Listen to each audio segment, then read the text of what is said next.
அனைத்துலக உயிரோடை தமிழ் வானொலி மற்றும் இலக்கு மின்னிதழ் நேயர்களுக்கு வணக்கம். மற்றொரு தாயக களம் நிகழ்வில் உங்களை சந்திப்பதை விட்டு நாம் மகிழ்ச்சி அடைகின்றோம். இன்றைய தாயக களம் நிகழ்வில் எங்களுடன் மூத்த அரசியல் ஆய்வாளர், சமூக ஆர்வலர் திருமிகு காதர் மாஸ்டர் அவர்கள் இணைந்துள்ளார். வணக்கம் மாஸ்டர். வணக்கம் ஸ்டீஃபன். வணக்கம் நேயர்களே. இன்றைக்கு நாங்கள் கதைக்க எடுத்த விடயம் இந்த தென்னிலங்கை அல்லோலப்பட்டு கொண்டிருக்கின்றது. ரணில் விக்ரமசிங்கவனுடைய கைது என்பது இன்று அந்த எதிரணிகளை கூட ஒன்று சேர்க்கின்ற அளவுக்கு அந்த கைது என்பது இருக்கின்றது. அப்ப இந்த எதிரணிகள் ஒன்று சேர்க்கின்றார்கள் என்றால் இலங்கையில் லஞ்சம் வாங்கினவனும் ஊழல் செய்தவனும் கொலை செய்தவனும் தான் இன்றைக்கு இந்த ரணிலின் கைதுக்கு எதிராக ஆர்ப்பாட்டம் செய்கின்றார்கள். ரணிலினுடைய ஊழல் என்பது, அதாவது மிஸ்டர் கிளீன் என்று தன்னைத்தானே சொன்ன மிஸ்டர் கிளீன் ரணில் விக்ரமசிங்க ஈழத்தமிழருடைய விடுதலை போராட்ட காலங்களில் உங்களுக்கு தெரியும், நயவஞ்சகமாக இந்த விடுதலை போராட்டத்தை நீர்த்து போக செய்வதற்கு சர்வதேச வலை பின்னலுக்குள் விடுதலை போராட்டத்தையும் எங்களுடைய விடுதலை அமைப்புகளையும் மாட்டி இந்த விடுதலை அமைப்புகளை இல்லாதொழிக்கிறதுக்கான பல சதி திட்டங்களை தீட்டியவர் என்று கூட சொல்லலாம். அதுக்கு அப்பாற்பட்டு யாழ்ப்பாண நூல் நிலையம் எரிக்கப்பட்ட பொழுது நாங்கள் கூடுதலாக பேசிக்கொள்வது காமினி திசநாயக்க, சிறில் மேத்யூ போன்றவர்களை பற்றி தான் பேசிக்கொள்கின்றோம். ஆனால் ரணில் என்பவரும் இதற்கு பின்னால் இருந்திருக்கின்றார் என்பதை ஒரு காலப்போக்கெல்லாம் எல்லோரும் அறியக்கூடிய இருந்தது. அதை அனுரகுமார திசநாயக்க கூட தன்னுடைய இந்த தேர்தல் விஞ்ஞாபன மேடை பேச்சுகளிலே அவரும் ஒரு சாட்சியாக இதை மக்களுக்கு சொல்லி இருக்கின்றார். அந்த வகையில் மாஸ்டர், இன்று ரணிலினுடைய கைது பற்றி நீங்கள் உங்களுடைய அபிப்பிராயம், அவர் ஏன் கைது செய்யப்பட்டார்? உண்மையிலேயே இவர் இந்த ஊழல் செய்ததற்காகத்தான் கைது செய்யப்பட்டாரா, அல்லது இப்ப வருகின்ற ஐநா அமர்வை நோக்கி அனுரகுமாரவனுடைய அரசு ஒரு சதுரங்க காய்களை நகர்த்துகின்றதா, அல்லது இது ஒரு கண் துடைப்பாக கூட இருக்கலாம் என்று நினைக்கின்றீர்களா? உங்களுடைய கருத்தை சொல்ல. நீங்கள் ஏற்கனவே இந்த ரணில சம்பந்தமாக நாங்கள் ஏற்கனவே ஒரு பெரிய ஒரு அந்த கடன், அந்த பிணை முறிப்பு வழக்கு ஏற்கனவே இருக்கின்ற அவருடைய ஆட்சி காலத்தில் எனக்கு 2015ஆம் ஆண்டு என்று நினைக்கிறேன். அர்ஜுன் மகேந்திரா என்பவர் இன்று வரைக்கும் சிங்கப்பூரில் தான் இருக்கின்றார். இன்று வரைக்கும் அவரை கொண்டு வரையில் ஒருத்தர். அப்ப இது ரணிலுடைய காலத்திலே தான் நடந்தது. பல கோடி ரூபாய் பெறுமதியான பணம் ஊழல் செய்யப்பட்டதுன்னு சொல்லப்படுகின்றது. நீங்கள் பேசுங்கள் மாஸ்டர். வணக்கம். இவருடைய கைதை பற்றி, இவர் கைது செய்தவுடன் அது ஒரு பெரிய ஒரு அதிர்ச்சி செய்தியாக வெளியே வருவதற்கு சற்று நேரம் பிடித்தது. அதே ஒரு பக்கத்திலே மக்கள் மத்தியிலே ஒரு மகிழ்ச்சியான அதிர்ச்சியாகத்தான் இருந்தது. ஏனென்றால் ரணிலையும் பிடித்து போட்டு விட்டார்களே என்ற ஒரு வியப்பும் ஒரு குழப்பமும், என்ன நடக்கிறது என்ற ஒரு குழப்பமும் அதிலே இருந்தது. ஆனால் அடுத்த சில மணித்தியாலங்களுக்குள் நிலைமை மாற்றம் அடைந்தது.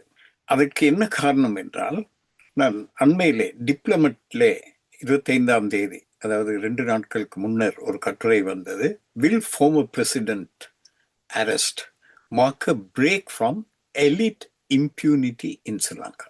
இது ஒரு அருமையான ஒரு தலையங்கம் என்று நான் நினைக்கிறேன். அந்த தலையங்கத்தை தீட்டியவர் ரதீந்திர குருவிட்ட என்பவர். அதாவது மேட்டு குடிகளின் இம்ப்யூனிட்டிக்கு தமிழ்ல என்ன சொல்றது, தண்டனை விலக்கு. எந்த குற்றம் செய்தாலும் அவர்களை தண்டிக்க முடியாது. ஜனாதிபதிக்கு இருக்கின்ற அந்த மேட்டு குடிகளுக்கு தாங்கள் என்ன செய்தாலும் நாங்கள் தண்டிக்கப்பட மாட்டோம் என்ற நிலையை உடைக்கின்ற ஒரு நிகழ்வா இது என்று சொல்லி ஒரு கேள்விக்குறி போட்டிருந்தது. உண்மையிலே அதை அப்படித்தான். அதாவது இலங்கை வரலாற்றிலே நாங்கள் பார்க்கலாம், அண்மையிலே நடந்த சில சம்பவங்களை நாங்கள் பார்க்கலாம். சில மாதங்களுக்கு முன்புதான் அப்பொழுது விளையாட்டுத்துறை அமைச்சராக இருந்த மஹிந்தானந்த அலுத்கமைகே, அதோடு சத்தோச சேர்மனாக இருந்த நளின் பெர்னாண்டோ, இவர்களுக்கு அலுத்கமைகேக்கு 20 வருடம், நளின் பெர்னாண்டோவுக்கு 25 வருட தண்டனை கொடுக்கப்பட்டது. இவர்கள் செய்த குற்றம் என்ன? இவர்கள் 2015 எலெக்ஷன் தேர்தல், அதிலே பிரசிடென்ஷியல் எலெக்ஷன்ல யார் கோத்தபாயக்கு ஆதரவாக இவர் அந்த நிதியை துஷ்பிரயோகம் செய்தார். அவர் களவாடவில்லை, அவர் 1% கூட அதிலே பயனடையவில்லை. அவர் என்ன செய்தார்? 14,000 கரண்ட் போர்டுகளையும் 11,000 செக்கர்ஸ்களையும் வாங்கி அதை கட்சி காரியாலயங்களுக்கு கொடுத்தார். அதை தன்னுடைய அந்த அமைச்சின் மூலமாக பகிர்ந்தளித்திருந்தால் கூட பரவாயில்லை. ஆகவே இது ஒரு தேர்தலுக்காக துஷ்பிரயோகம் செய்யப்பட்டது. இந்த வழக்கிலே அவர்கள் வாதிட்டது, இதில் இவர் தனிப்பட்ட பிரயோசனம் எதுவுமே அடையவில்லை. இது விநியோகம், அதை யார் மூலமாவது விநியோகிக்கலாம். அது இது கட்சி காரியாலயத்தின் ஊடாக மாத்திரம் செல்லவில்லை என்று பல விவாதங்களை போட்டும் நடத்தியும் அவருக்கு 20 வருட சிறை தண்டனை. அதற்கு பொறுப்பாக இருந்த சாமன், இவர் அமைச்சர், அந்த சாமனுக்கு 25 வருட சிறை தண்டனை கொடுக்கப்பட்டது. அது இப்பொழுது ஒரு சில மாதங்கள் தான் ஆகிறது. அப்பொழுது யாருமே அலட்டிக் கொள்ளவில்லை. இன்னும் இப்படி ஒரு அற்ப காரியத்துக்கு, அவர் பெரிய கொள்ளைக்காரன், திருடன், மக்கள் அப்படித்தான் சொன்னார்கள், இவருக்கு தேவை. இதுவும் தான் கையாடாத, ஆனால் ஒரு அதிகார துஷ்பிரயோகத்தை செய்து ஒரு ஊழலுக்காக வழங்கப்பட்ட தண்டனை, அதை இந்த சமூகம் ஏற்றுக்கொண்டது. அதிகம் ஏன், இதே ரணில் விக்ரமசிங்க ஜனாதிபதியானவுடன் இந்த அறகலையின் காரணமாகத்தான் அவர் ஒரு இரவல் ஜனாதிபதியாக வந்தார்.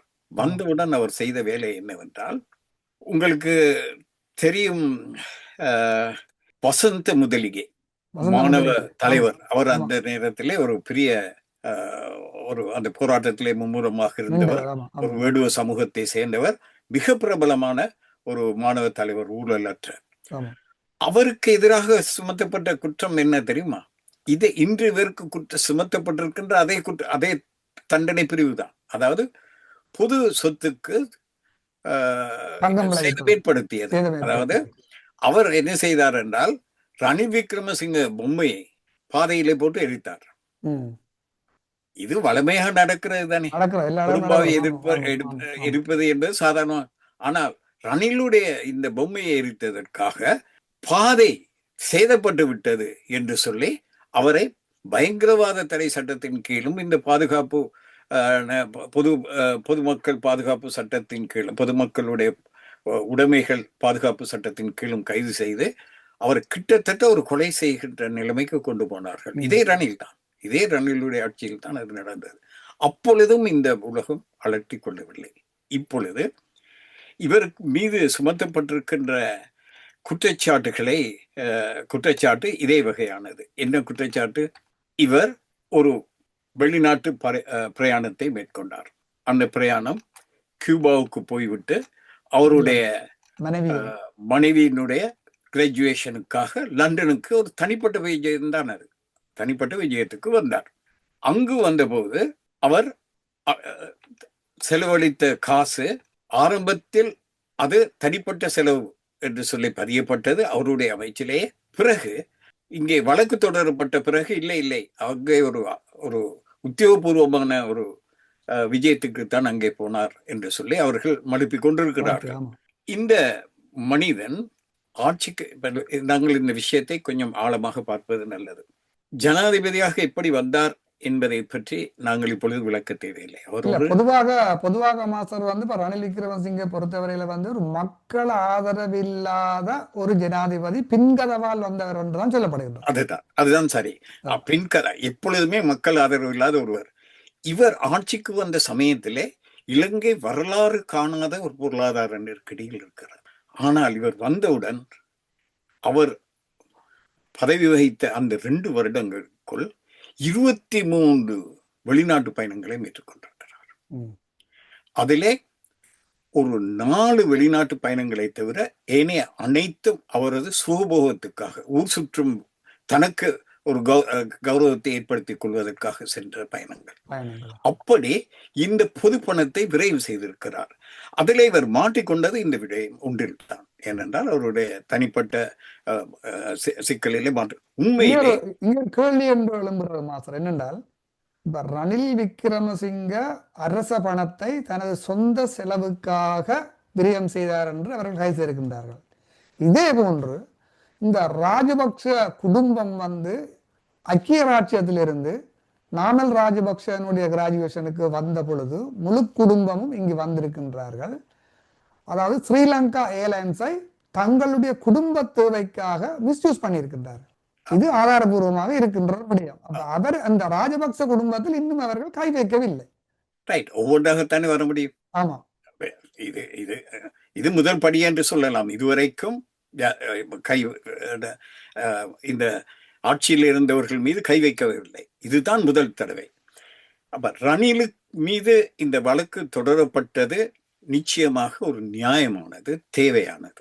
ஏனென்றால் இந்த நாட்டின் செல்வத்தை, நிதி நெருக்கடி நிலையில் இருக்கும்போது அவர் 23 உல்லாச சவாரிகளை வெளிநாட்டுக்கு சென்றிருக்கிறார். தெரியும், உலகத்திலே 23 பயணங்கள் 23 பயணங்கள் செய்திருக்கிறார். உலகத்திலே எத்தனையோ தலைவர்களை நாங்கள் பார்த்திருக்கிறோம். ஆப்பிரிக்காவிலே நைரேரே, அவரெல்லாம் சாகும் வரைக்கும் சைக்கிளிலே தான் போய் வந்தார். அந்த நாட்டுக்காக சீன மாவோ சே துங் அவர்கள் ரஷ்யாவுக்கு போய் வந்தாரே தவிர ஐரோப்பிய நாடுகளுக்கு கூட போகவில்லை. ஏனென்றால் அந்த நாட்டு பொருளாதாரம் அவ்வளவு பலமாக இருக்கவில்லை என்று.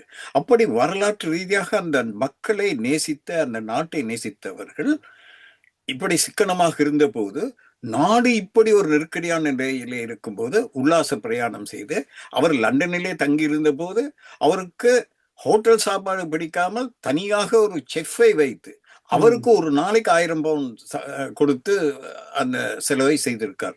இது ஒரு பகட்டு, ஒரு இதை புரிந்து கொள்வதற்கு அது காணும்.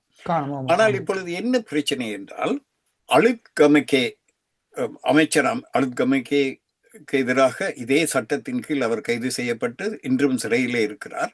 ஆனால் ரணிலின் மீது கை வைத்த பிறகுதான் இவ்வளவு பெரிய பூகம்பம் வெடித்திருக்கிறது இலங்கையிலே. அது பூகம்பம் என்று சொல்ல செயற்கையாக ஏற்படுத்தப்பட்டிருக்கிறது. ஏனென்றால் இலங்கையிலே இன்று எஞ்சி இருக்கின்ற அந்த மரபு ரீதியான எலிட் என்று சொல்வார்கள், மேட்டுக்குடி, அந்த மேட்டுக்குடியின் பிரதிநிதி ரணில். ஆகவே அந்த மேட்டுக்குடி அதிர்ந்து போனது. அடே, எங்களில் ஒருவரை முதல் தடவையாக இதுதான் மேட்டுக்குடியிலே ஒருவரை முதல் தடவையாக கை வைத்தது இதுதான் முதல் தடவை. மற்றவர்களை பிடித்து உள்ளே போட்டிருக்கிறார்கள். டட்லியையோ ஜேஆரையோ இவர்களை பிடித்து உள்ளே போட்டதில்லை.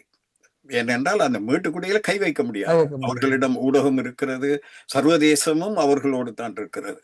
இதை ஏன் இதுல 2 விடயத்தை நாங்கள் பார்க்க வேண்டும்.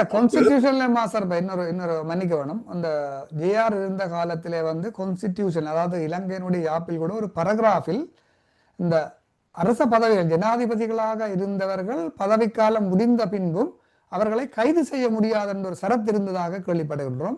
அந்த சரத்தை நீக்கியவரும் இவர் ரணில் விக்ரமசிங்க தான் என்று சொல்லப்படுகின்றது. நீக்கிய இவருக்கு நோக்கி இப்பொழுது அந்த சட்டம் பாய்ந்துள்ளது. இதுல 2 விடயத்தை நான் கோடிட்டு காட்ட விரும்புகிறேன். இவர் மீது சுமத்தப்பட்ட குற்றச்சாட்டு இதுதான் முதல் தடவை அல்ல. அதற்குத்தான் நான் 2 உதாரணங்களை நான் உங்களுக்கு காட்டினேன். மஹிந்தானந்த அலுத்கமகே, மற்றது அந்த மாணவ போராளியுடைய 2 உதாரணங்களை காட்டினேன். இன்னும் பல உதாரணங்களை காட்ட முடியும், நூற்றுக்கணக்கான உதாரணங்களை கொடு. ஆனால் இதை ஏன் இவர்கள் தூக்கி பிடித்தார்கள் என்றால், இந்த இடத்தில்தான் இந்த அரசாங்கம் ஒரு தவறு செய்தது. ஏனென்றால் இப்படி இவர் மீது மற்றவர்கள் சொல்வது போல பட்டலந்த குற்றச்சாட்டு இருக்கிறது, இது மத்திய வங்கி கொள்ளை இருக்கிறது. அப்படியான பாரதூரமான குற்றங்கள் இருக்கும்போது யாழ்ப்பாண நூலகம் எரிப்பு சம்பந்தமாக இருக்கிறது, 83 வன் செயலிலும் இவருக்கு மறைவான கை இருக்கிறது. அவை இப்படியான குற்றச்சாட்டுகள் எல்லாம் இருக்கும்போது ஏன் இதை நீங்கள் வைத்தீர்கள்? இது ஒரு அரசியல் பழிவாங்கல் என்ற ஒரு கருத்தை இந்த மேட்டுக்குடியினர் உருவாக்க தொடங்கிவிட்டார்கள். அது மக்கள் மத்தியிலே ஒரு குழப்பத்தை ஏற்படுத்தியது. அது மக்கள் மத்தியிலே சென்றது. அதாவது நாட்டை ஒரு இக்கட்டான நிலையில் இருக்கும்போது காப்பாற்றியவர். இது ஒரு அரசியல் பழிவாங்கல் என்ற அந்த பிரச்சாரம் அங்கே செல்ல தொடங்கியது.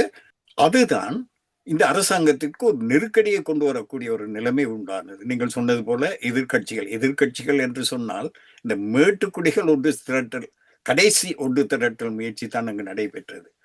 ஆனால் இப்பொழுது நான் நினைக்கிறேன், அவருக்கு பிணையிலே வந்த பிறகுதான் அந்த நெருக்கடி அவருக்கு எதிராக இப்பொழுது திரும்பி இருக்கிறது.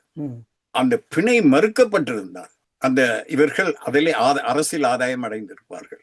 உண்மையிலே ரணில் பிணை மறுப்பதற்கு அவர் அந்த நீதிபதியை மன்றாடி இருக்க வேண்டும், பிணை கொடுக்காதீர்கள் என்று. அப்பொழுதுதான் அவருக்கு அரசியல் லாபம் இருந்திருக்கும். ஆனால் மேட்டுக்குடி ஆயிட்டு, அவர் சொகுசாக வாழ்ந்தவர் ஆயிட்டு, ஒரு நாள் கூட அந்த ஈகோ தாங்க முடியவில்லை, ஒரு நாள் கூட சிறையில் இருக்க முடியவில்லை, எப்படியோ வெளியே வர வேண்டும் என்பதற்காக அத்தனை 300 வழக்கறிஞர்கள் அங்கே போய் குவிந்து மேட்டுக்குடிகள் எல்லாம் கலவரப்பட்டு கொண்டு அங்கே விழுந்தடித்து கொண்டு போய் கடைசியாக ஒரு தந்திரோபாயமான ஒரு விடயமாகத்தான் நான் இதை பார்க்கிறேன்.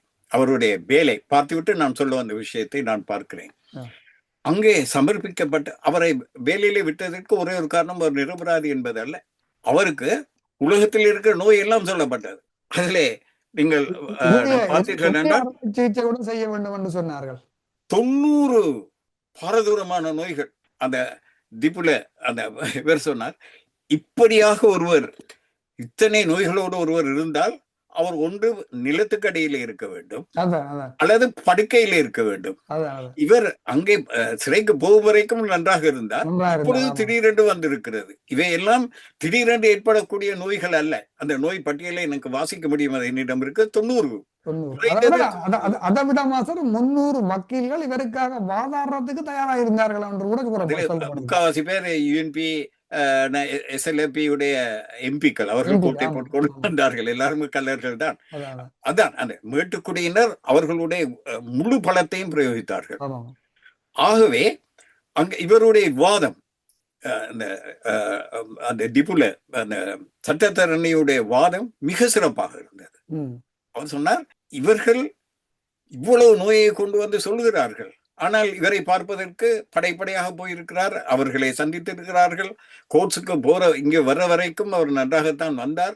இங்கு வந்து மறுநாள் இந்தியாவுக்கு ஒரு சொற்பொழிவாற்றுவதற்கு போக வேண்டும் என்று அனுமதி கேட்டார்கள். இப்போது திடீரென்று இவருக்கு இத்தனை நோய் வந்தால், இவர்கள் சொல்லுவதை போல இந்த பட்டியலை பார்த்தால் இவ்வளவு நோயோடு ஒருத்தர் உயிரோடு இருக்க முடியாது வாதிட்டார்.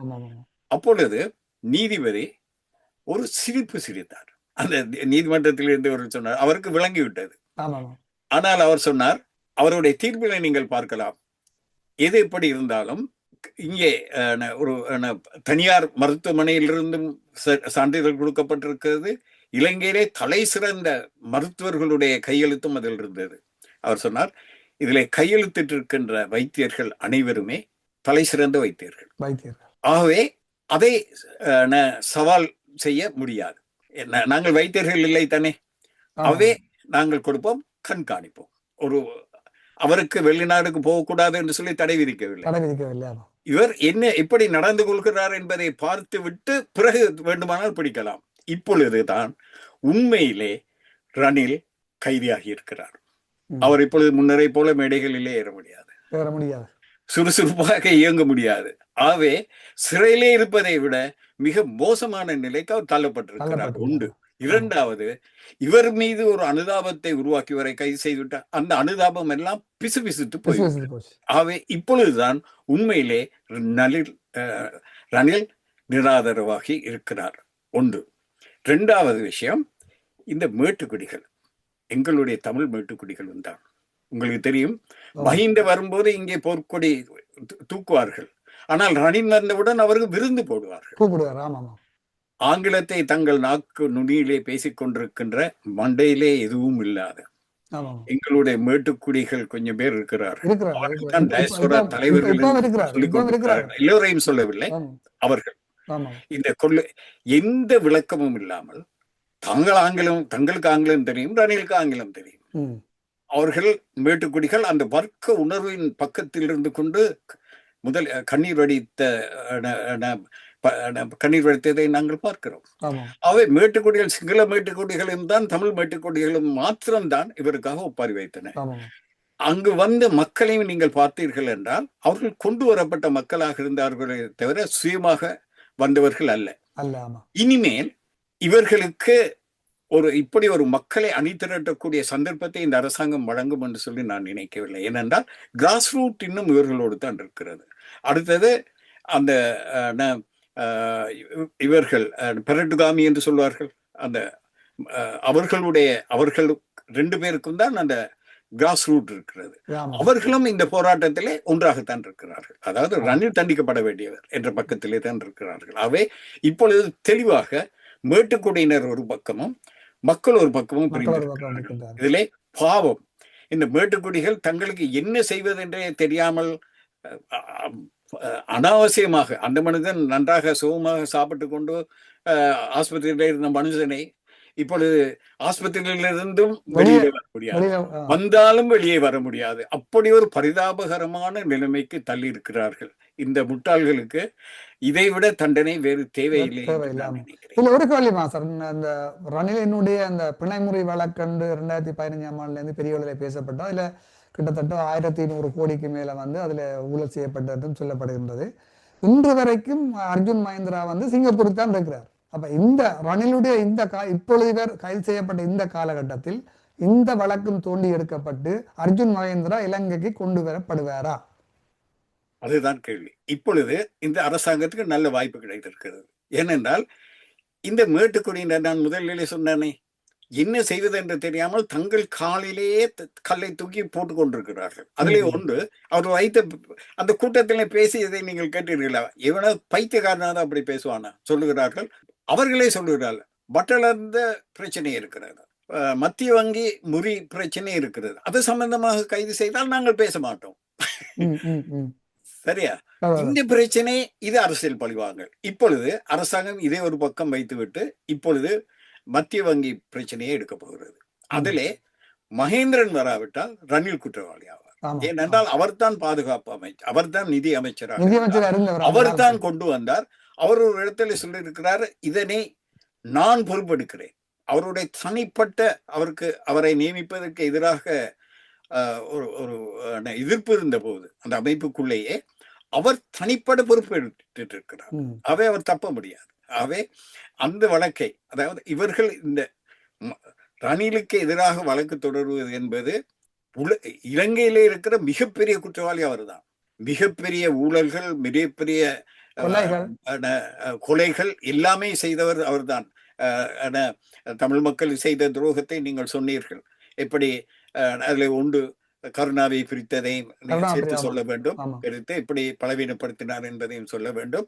அதை தவிர அவர் மறைமுகமாக அவருடைய நிலைமை, அவரை பற்றி நான் மற்றவர்களுக்கு தெரியாத 2 விடயங்களை நான் சொல்ல விரும்புகிறேன். முடிவு செய்யற நேரம் நெருங்குறபடியால் மிக சுருக்கமாக, இது மிக பொருத்தமாக இருக்கும். ஏனென்றால் நான் இங்கே இப்பொழுது அல்ல, 20 வருடங்களுக்கு முன்னர் நான் UK வந்தவுடன் சில நண்பர்களுக்கு சொல்லியிருக்கிறேன் இந்த விடயத்தை. நான் சிறையில் இருக்கும்போது எனக்கு 20 வருட சிறை தண்டனை கிடைத்து அதை அப்பீல் செய்து, அப்பொழுது நான் பலவத்த சிறையிலே இருக்கிறேன். என்னை விசாரணைக்காக மேகசீனுக்கு மீண்டும் கொண்டு வருகிறார்கள். மேகசீனில் இருந்து தான் என்னை தனிமைப்படுத்தி அங்கே கொண்டு போய் வைத்திருந்தார்கள். அப்பொழுது தமிழ் கைதிகளோடு என்னை போடாமல் சிங்கள கைதிகள் மத்தியோடு போட்டார்கள். அங்கே நான் யார் என்பதை பற்றி அவர்களுக்கு தெரியும். நான் முன்னர் இலங்கை ஆசிரியர் சங்கத்தில் இருந்தது, விஜய் வீரையோடு எனக்கு தொடர்பு இருந்தது எல்லாம் அவர்களுக்கு தெரியும். ஒருவர் அங்கு வந்தார், அவர் ஜேவிபி. அப்பொழுது இது 84களிலே, இது 86. அப்பொழுது ரணில் ஒரு அழகான ஒரு இளைஞர், மக்கள் அவரை விரும்புவார்கள். இளைஞர்கள் மத்தியிலே அவருக்கு சரியான மரியாதை இருக்கிறது, மதிக்க வேண்டும். 88, இது 88 சரியாக 88ஆம் ஆண்டு. அப்பொழுது அங்கே இருந்த கைதி யார் என்றால் ஜேவிபியிலிருந்து பிரிந்து வருவார். ஜேவிபி அவருக்கு வெடி வைத்த போது அவர் ஒரு பெட்ரோல் ஷெட்ல இருந்தார். அவர் கதைத்துக் கொண்டிருக்கும் போது வெடி வைத்ததனால் அவர் என்று வாய் திறக்கும் போது இதன் வழியாக வந்து மத்த வழியாக தோட்டா வந்து விட்டது. அவருக்கு ஒரு பல்கூட உடையவில்லை. அவர் என்ன பிரச்சனை என்றால், ஒரு கொலைக்கார கும்பல் தலைமை தாங்குகிறார் என்ற குற்றச்சாட்டின் பேரில் தான் கொண்டாந்து போட்டிருக்கிறார். அவர் சொன்னார், எனக்கு அது தெரியாது, அவருடைய ஜேவிபியுடைய ஒரு உயர்மட்ட தலைவர்களில் ஒருவர் என்பது அவருடைய பேரில் எனக்கு தெரியும். அன்று சந்தித்த போது அவர் சொன்னார், எனக்கு அப்பொழுது 20 வருடம் கிடைத்திருக்கிறது. அவர் சொன்னார், நான் ரணிலோடு பேசட்டுமா உங்களுடைய விடுதலை தொடர்பாக என்று கேட்டபோது நான் சொன்னேன், நான் கொஞ்சம் யோசித்து சொல்கிறேன். ஏனென்றால் ஒரு அரசியல் ரீதியாக இப்படி வர வேண்டுமா என்ற ஒரு சிந்தனை எனக்கு இருந்தது. அப்படியே என்னுடைய நண்பனாகிவிட்டு அவர் காரியத்தை சொன்னார். அவர் சொன்னார், நான் அவரோடு கதைத்து விட்டேன். நீங்கள் வெளியே வந்தால் நீங்கள் எங்களோடு இணைந்து வேலை செய்ய வேண்டும். ஒரு குழுவுக்கு நீங்கள் தலைமை தாங்கலாம். எல்லாவற்றையும் அவர் பார்த்துக் கொள்வார். என்ன கொலை, என்ன விழா, இப்பொழுது நாங்கள் செய்கின்ற வேலைதான் என்ன, புறாவை போல, பிளாக் கேட்டை போல ஒரு குழுவுக்கு நான் தலைவனாக ஆக வேண்டும். அதை விட அவர் சொன்ன விடயம் என்ன தெரியுமா? அவர் சொன்னார், உங்களுக்கு தெரியாது, என்றோ ஒரு நாள் இவர் தான் ஜனாதிபதியாக வருவார். ஏனென்றால் அவருடைய ஸ்ட்ராட்டஜியை என்னோடு கதைத்திருக்கிறார். அவர் சொல்லியிருக்கிறார், எனக்கு முன்னால் 3 பெரியவர்கள் இருக்கிறார்கள், பிரேமதாச, லலித், காமினி. ஜேஆருடைய காலம் முடிந்துவிடும், 10 வருஷத்தோடு அவர் முடிந்து விடுவார். அடுத்த 20 வருடத்துக்குள் இவர்கள் 3 பேரும் ஓய்வு பெற்று விடுவார்கள் அல்லது செத்து விடுவார்கள். அடுத்த 20 வருடத்துக்கு பிறகு ஜனாதிபதியாக நான் வர வேண்டும். அதற்கிடையிலே யாராவது தலை தூக்கினால் அவரை நீ தட்ட வேண்டும் என்ற பொறுப்பை எனக்கு தந்திருக்கிறார். 20 வருடம் திட்டம் போட்டிருக்கிறார் அவர். 20 வருடத்துக்கு இடையிலே யாராவது யூஎன்பியிலே தலை தூக்கினால் அவரை தட்டும் பொறுப்பை அவருக்கு கொடுத்திருப்பதாக சொன்னார். நல்ல மாசம், நாங்கள் நிறைவுக்கு வந்துவிட்டோம். கூடிய விரைவில் இந்த அர்ஜுன் மகேந்திரா இலங்கைக்கு கொண்டு வரப்படுவார் என்ற ஒரு நப்பாசையுடன் நாங்கள் இன்றைய இந்த நேர்காணலை நிறைவு கொண்டு வருவோம். மாஸ்டர், நீங்கள் உங்களுடைய நேரத்தை ஒதுக்கி இன்று எங்களுடைய கலந்து கொண்டதை விட்டு நாங்கள் மகிழ்ச்சி அடைகின்றோம். நன்றி மாஸ்டர். இது ஒரு வரலாற்று திருப்பம். ரணில் கைது செய்யப்பட்டது இப்பொழுது அவர்களுடைய முட்டாள்தனத்தினால் அவர்களுடைய அழிவை அவர்கள் விரைவுபடுத்திக் கொண்டிருக்கிறார்கள். இப்படித்தான் நான் இதனை சுருக்கமாக கூறுவேன். இந்த நேர்காணலுக்கு ஏற்பாடு செய்ததற்காக உங்களுக்கும் செய்வமளித்த நேயர்களுக்கும் வணக்கம். எமது பார்வையாளர்களுக்கு வணக்கம். மக்களின் குரலாய் ஓங்கி ஒலிக்கும் இலக்கு மின்னிதழ் மற்றும் உயிரோடை தமிழ் வானொலி ஆகிய இவ்விரு ஊடகங்களும் உங்களைப் போன்ற எமது நேயர்கள் நண்பர்களின் ஆதரவிலேயே இயங்கி வருகின்றன. மிக குறைந்த வளங்களுடன் பல இடர்கள் மற்றும் தடைகளை தாண்டி பயணிக்கும் எமது ஊடகங்களின் பணிகள் மேலும் வளர உங்களால் முடிந்த நிதியுதவியை வழங்கி இன்னும் காத்திரமான செயற்பாடுகளை முன்னெடுக்க உதவுமாறு மிகவும் பணிவன்புடன் வேண்டி நிற்கின்றோம். உங்கள் பங்களிப்பு உங்களின் உரிமை குரலாய் ஓங்கி ஒலிக்கும். நன்றி.